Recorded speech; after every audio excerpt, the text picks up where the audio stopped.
r/ChoosingBeggars. How my CB sister almost ended up homeless. Posted by RKT Science 1971. First, a little background. My sister, who I'll refer to as BSCS, batshit crazy sister, and I grew up in a very small town in the rural South. Both our parents were absolute train wrecks.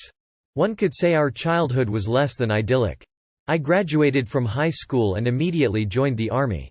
After serving 4 years I was honorably discharged. I used the GI Bill, Service Member Education Benefit, to attend college where I earned a degree in engineering and where I met and married my wife.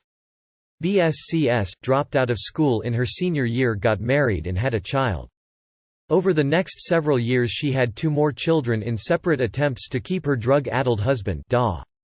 This story begins shortly after I had finished college. After being away for nearly a decade, I took a job near my hometown where we bought our first house and settled down to raise our little family. There are a couple of facts that will prove important later on. First, BSCS and her family were, at the time, living in a mobile home. They had gotten the mobile home with the help of a relative that had died sometime prior to the beginning of our story.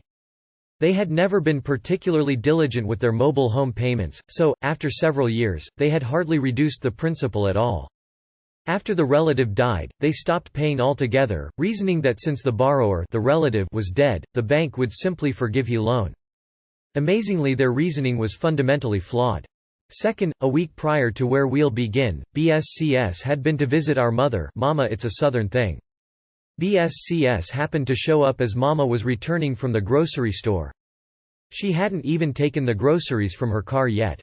BSCS, seeing the shopping bags, tells Mama that she was broke and couldn't afford food for her children. Mama, feeling sorry for the kids, let BSCS have her groceries. BSCS simply moved them from Mama's car to hers.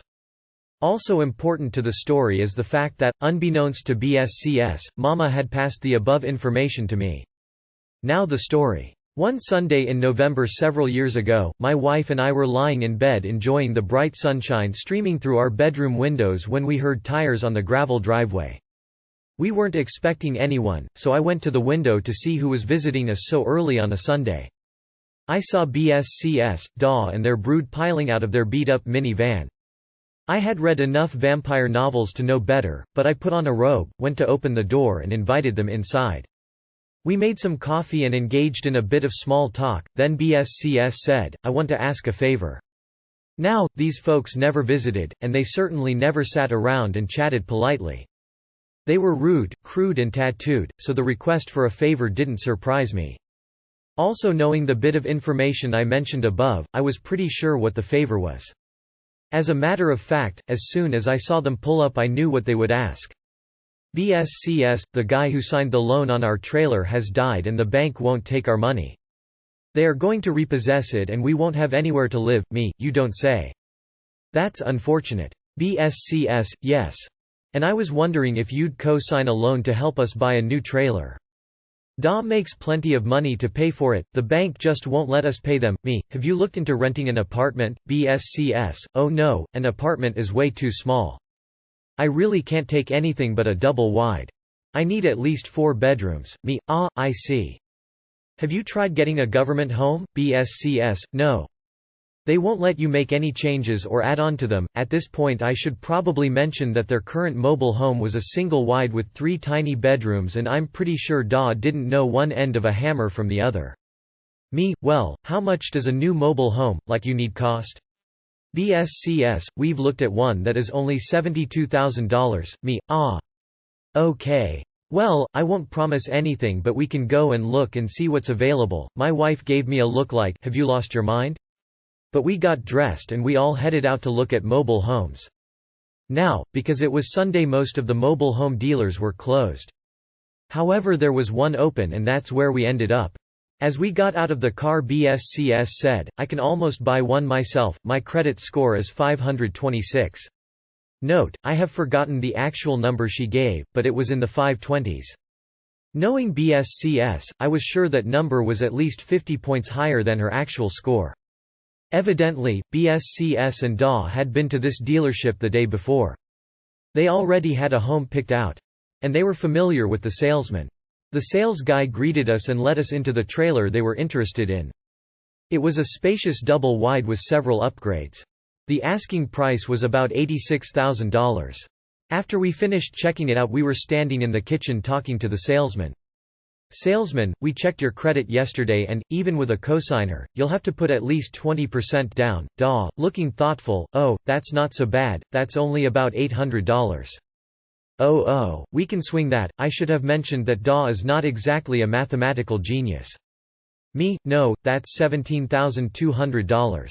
Daw, oh, me, "Yeah, oh The salesman further advised that even with the down payment and a co-signer, the interest rate would be insane. They really needed someone to sign as the sole borrower. At this point my wife is looking at me and not so subtly shaking her head. Also, it was not lost on me that the last guy who had done this for them was then in a cemetery somewhere. So, because I'm an idiot, I offered them a deal.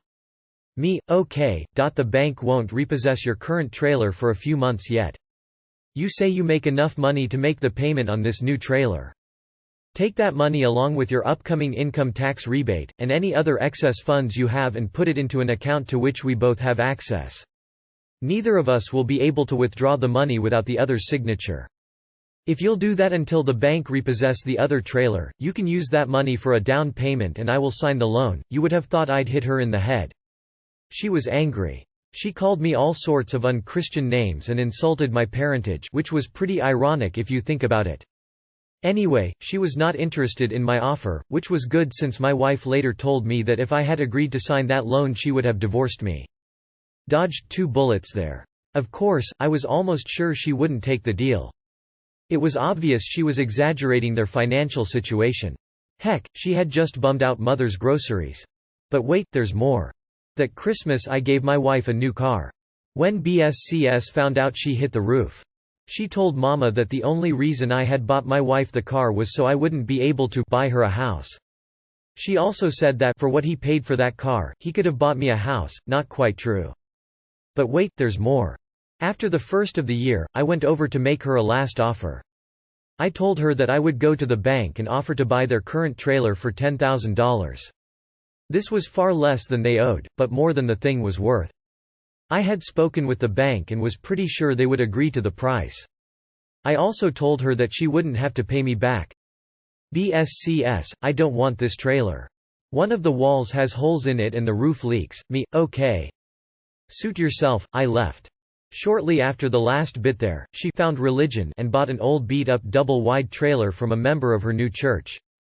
The church member charged her almost nothing for it, but BSCS still had to borrow the money to pay for it from our mother. You are an absolute legend for making it to the end. Thank you so much for watching. If you enjoyed, please hit that like button. And if you can't get enough, consider subscribing. See you around.